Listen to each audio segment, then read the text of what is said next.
Hi friends, ഞങ്ങളിന്നൊരു യാത്രയിലാണ് കേട്ടോ. അപ്പോൾ സാധാരണ നമ്മൾ കൊഴിഞ്ഞാമ്പാറ വഴി ഗോപാലപുരം അങ്ങനെയാണ് പോകുന്നത്. പക്ഷേ റോഡ് ഭയങ്കര മോശമാണ്. ഇപ്പോൾ പാച്ച് വർക്ക് ചെയ്തിട്ട് ഇങ്ങനെ കുലുങ്ങി പോകേണ്ട ഒരവസ്ഥയാണ്. അപ്പോൾ ഇത് ചിറ്റൂർ വഴിയാണ് ഞങ്ങൾ പോകുന്നത്. ചെറിയ റോഡാണെങ്കിലും നല്ല റോഡാണ് കേട്ടോ. അപ്പോൾ ഞാനും അമ്മയും കുഞ്ഞും ഏട്ടനും അനിയനും അനിയത്തിയും ഒക്കെ ഉണ്ട്. അപ്പോൾ ഇതാണ് നമ്മുടെ ചെക്ക് പോസ്റ്റ് വരുന്നത്, ഗോപാലപുരം ചെക്ക് പോസ്റ്റ് വരുന്നത്. അപ്പം ഇവിടുന്ന് പിന്നെ ഇങ്ങോട്ട് തമിഴ്നാടാണ്. അപ്പോൾ അവിടെ വരെ വണ്ടി നല്ല കുലുക്കായിരിക്കും. അത് കഴിഞ്ഞ് നല്ല റോഡാണ് കേട്ടോ. അപ്പോൾ ഞങ്ങൾ വണ്ടി എടുത്ത സമയത്ത് ആദ്യമായിട്ട് വന്നത് പളനിയിലാണ്. അന്ന് ഈ റോഡൊക്കെ പണി നടക്കുകയാണ്. അപ്പോൾ ഞങ്ങൾ വന്ന പാടെ ഞങ്ങളുടെ വണ്ടി തമിഴ്നാട് ചെക്ക് പോസ്റ്റ് പിടിച്ച് നിർത്തി കേട്ടോ. അന്ന് ഞങ്ങളോട് പൈസയൊക്കെ വാങ്ങിച്ചിട്ടാണ് വിട്ടെ. കേരളത്തിലെ വണ്ടി കാണുമ്പോൾ അവർക്ക് പ്രത്യേക ഒരു സ്നേഹമാണ്. ഞങ്ങളുടെ മാത്രമല്ല, വേറെ 2-3 പേരുടെ വണ്ടിയൊക്കെ പിടിച്ച് നിർത്തിയായിരുന്നു കേട്ടോ. ആ സമയം കൊറോണയൊക്കെ കഴിഞ്ഞ സമയമാണ്. വണ്ടി അങ്ങോട്ടും ഇങ്ങോട്ടും ഓടാൻ തുടങ്ങി. എന്നാലും എന്തോ സർട്ടിഫിക്കറ്റ് വേണമെന്നൊക്കെ പറഞ്ഞിട്ട് അങ്ങനെ ഞങ്ങളുടെ കയ്യിൽ പൈസ വാങ്ങിച്ചു. അപ്പോൾ നമ്മൾ ഈ പൊള്ളാച്ചി പോകുന്ന വഴിക്കുണ്ടല്ലോ, 2 സൈഡിലും തെങ്ങുകളാണ്. ഇങ്ങനെ തല പൊക്കി നിൽക്കുന്നതാണ് 2 സൈഡിലും. അപ്പോൾ കേരളത്തിലോട്ട് വരുന്ന തേങ്ങയും കരിക്കുമൊക്കെ ഇവിടുന്ന് തന്നെയാണ് വരുന്നത്. മുഴുവനല്ല, കുറച്ചെങ്കിലും വരുന്നുണ്ടായിരിക്കും. അപ്പോൾ ഇതാണ് നമ്മുടെ പൊള്ളാച്ചി ബസ് സ്റ്റാൻഡ് ഉള്ള ആ സ്ഥലം. ഇതാണ് മെയിൻ സ്ഥലം. അപ്പോൾ ഇവിടുന്ന് ഒരു 66 കിലോമീറ്ററേ ഉള്ളൂ പളനി പോകാനായിട്ട്. പിന്നെ തിരുപ്പൂർ ഒരു 64, കോയമ്പത്തൂർ ഒരു 40 കിലോമീറ്റർ. ഇതാണ് Pollachi bus stand. Bus stand കഴിഞ്ഞ് ഞങ്ങൾ ഇങ്ങോട്ട് വന്നപ്പോൾ തന്നെ നമ്മുടെ സ്വന്തം KSRTC കണ്ടു, വേണാടും കണ്ടു, അതേപോലെ തന്നെ ഫാസ്റ്റ് പാസഞ്ചർ ഞങ്ങൾ കണ്ടു. അപ്പോൾ ഞങ്ങൾ ഇന്ന് വന്നേക്കുന്നത് അനിയത്തിയുടെ താലി പിരിച്ച് ചേർക്കൽ എന്ന് പറഞ്ഞുകൊണ്ടൊരു ചടങ്ങാണ്. അപ്പോൾ ഞങ്ങൾ ഇടയ്ക്ക് വണ്ടി നിർത്തിയൊക്കെ പോയതുകൊണ്ട് ഒരുപാട് ലേറ്റായിട്ടാണ് എത്തിയത്. ചെന്ന പാടെ ഊണ് കഴിച്ചു. നല്ല ഊണായിരുന്നു കേട്ടോ. ആദ്യം സ്വീറ്റ്സൊക്കെ തരും, പിന്നെ സാമ്പാർ, പുളിക്കുഴമ്പ്, മോര്, രസം, പിന്നെ പയറുള്ള ഒരു ഉപ്പേരി, പിന്നെ അങ്ങനെ കുറച്ച് സാധനങ്ങളൊക്കെ ഉണ്ടായിരുന്നു. പിന്നെ നമ്മുടെ ക്യാബേജ് തോരൻ, അച്ചാർ, പപ്പടം ഇതൊക്കെ ഉണ്ടായിരുന്നു. അത് കഴിഞ്ഞ് നമ്മൾ ഊണൊക്കെ കഴിഞ്ഞ് ചടങ്ങിലോട്ട് കടന്നു. താലി പിരിച്ച് കെട്ടൽ പറഞ്ഞൊരു ചടങ്ങാണിത്. അതായത് നമ്മൾ കല്യാണം കഴിഞ്ഞ ശേഷം ചരടയിലാണല്ലോ താലി ഇടുന്നത്. അപ്പോൾ അതിൻ്റെ കൂട്ടത്തിൽ നമ്മൾ താലിയുടെ കൂട്ടത്തിൽ കുറേ കോയിനൊക്കെ ഇട്ടിട്ടുള്ളൊരു ചടങ്ങാണ്. അതൊക്കെ ഇട്ടിട്ട് നമ്മൾ നോർമലി മാലയിൽ തന്നെ ഇടും. ഇപ്പം നമ്മൾ ചരടയിൽ തന്നെയാണ്. മാലയിൽ ഉണ്ടെങ്കിൽ 2 സൈഡിൽ ഇങ്ങനെ കൊളുത്തൊക്കെ വേണം. അപ്പോൾ അതുകൊണ്ട് നമ്മൾ ചരടയിൽ തന്നെ ചെയ്തു. അപ്പോൾ അങ്ങനെ ഒരു ചടങ്ങായിട്ടാണ് ചെയ്യുന്നത്. 2 സൈഡിൽ കോയിനൊക്കെ ഇടും. പിന്നെ ഗുണ്ടെന്ന് പറഞ്ഞൊരു സാധനമുണ്ട്, അതൊക്കെ കിട്ടും. മുത്തൊക്കെ കോർക്കുന്നവരുണ്ട് ഇടയ്ക്ക്. അപ്പോൾ അത് ആദ്യം ഒരു ചരട് കഴുത്തെ കെട്ടിയ ശേഷമാണ് ഇതെല്ലാം ഊരിയെടുക്കുന്നത്. അപ്പോൾ അന്ന് പൊട്ടുതാലി എന്ന് പറഞ്ഞാൽ ചെറിയ താലിയൊക്കെ ഇടുന്നത്. അപ്പോൾ അതെല്ലാം ഒന്നിച്ചാക്കുകയാണ്. ഒന്നിച്ചൊരു ചരടയിലാക്കിയിട്ട് കെട്ടുകയാണ്. വീണ്ടും അതെല്ലാം റെഡിയാക്കിയ ശേഷം അഴിച്ചെടുത്തിട്ട് എല്ലാ കെട്ടുകളെല്ലാം അഴിച്ചെടുത്ത് അതിലൊന്നിച്ച് കോർത്ത് അതിന് ശേഷം ചെറുക്കനെയും പെണ്ണിനെയും ഒരുമിച്ച് ഇരുത്തി പൊട്ടൊക്കെ വെച്ച്, പിന്നെ താലിയിലും ചന്ദനം പൊട്ടൊക്കെ വെച്ച ശേഷം വീണ്ടും താലി കെട്ടി കൊടുക്കുകയാണ്.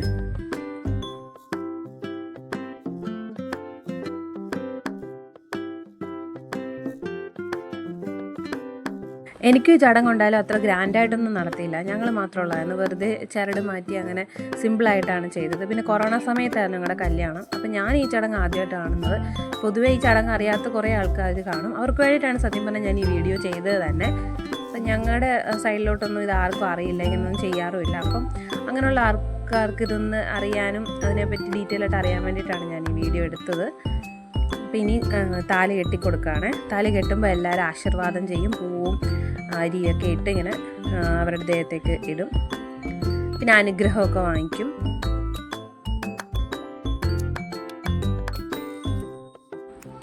ചരട് കെട്ടിയിട്ട് അത് ലെവലാക്കി നെഞ്ചിൻ്റെ നേരെ ചേർത്ത് പിടിച്ച് അങ്ങനെയാണ് കെട്ടുന്നത്. അതിനുശേഷം ഈ ബാക്കി വരുന്ന ചരടുണ്ടല്ലോ, അതിങ്ങനെ പിന്നി ഇട്ട് കൊടുക്കും. പിന്നി ഇങ്ങനെ അതേ തന്നെ കോർത്ത് അതിങ്ങനെ, അല്ലെങ്കിൽ ഇങ്ങനെ വലിഞ്ഞ് നിൽക്കുമല്ലോ, അപ്പോൾ അതുകൊണ്ട് അതേ തന്നെ പിന്നിയിട്ട് ഇങ്ങനെ കൊടുക്കുമേ.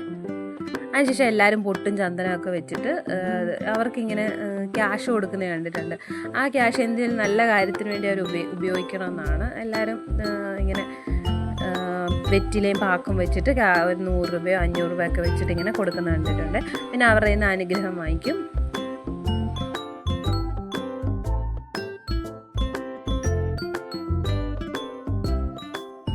പിന്നെ ഞാനും പൊട്ടൊക്കെ വെച്ച് കൊടുത്തു. ഞാൻ ഏട്ടത്തെയാണല്ലോ, അപ്പോൾ ഞാൻ അവർക്ക് പൊട്ടൊക്കെ വെച്ച് കൊടുത്ത് വെറ്റിലയും പാക്കൊക്കെ വെച്ച് കൊടുത്തു. അത് കഴിഞ്ഞപ്പോൾ കുഞ്ഞിനും പൊട്ട് വെക്കണമെന്ന് പറഞ്ഞപ്പോൾ അവനും ചിറ്റയ്ക്കും ചിറ്റപ്പനും ഒക്കെ പൊട്ട് വെച്ച് കൊടുത്തു.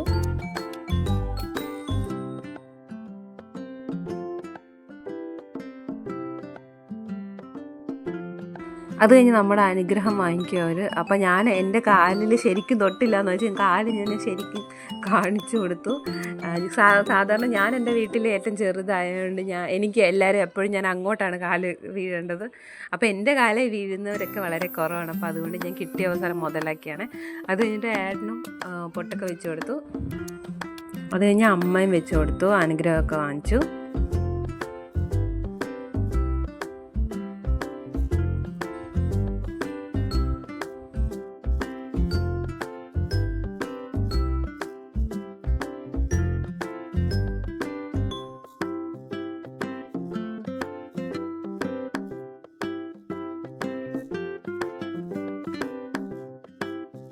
അത് കഴിഞ്ഞ് അനിയത്തിയുടെ അമ്മ അച്ഛന് ലാസ്റ്റ് അവരും പൊട്ടൊക്കെ വെച്ച് കൊടുത്തു, അവരുടെ നിന്ന് അനുഗ്രഹമൊക്കെ വാങ്ങിച്ചു.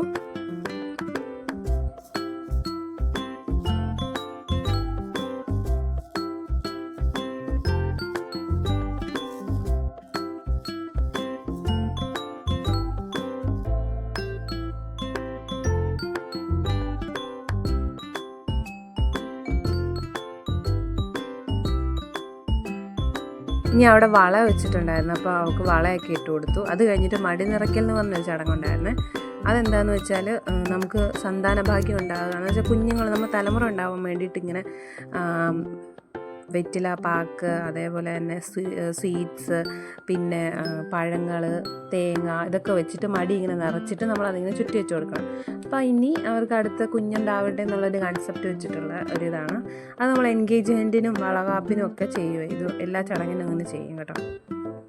പിന്നെ അനുഗ്രഹമൊക്കെ വാങ്ങിച്ചു, അച്ഛൻ്റെ അമ്മയുടെ അനുഗ്രഹമൊക്കെ വാങ്ങിച്ചു കഴിഞ്ഞു. ഇനി മടി നിറച്ച സാധനം അമ്മയുടെ സാരിത്തുമ്പിലോട്ട് തിരിച്ചിട്ട് കൊടുക്കുകയാണ്. ആ ഒരു ചടങ്ങാണ്.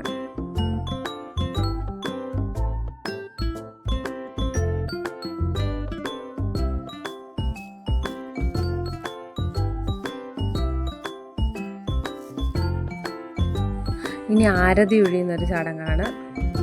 ആരതി ഒഴിഞ്ഞിട്ട് അതുകൊണ്ട് പുറത്ത് കളയും. അത് മഞ്ഞപ്പൊടി, വെറ്റില എല്ലാം കൂടി ഇട്ടിട്ടാണ് ആരതി ഒഴിയുന്നത്.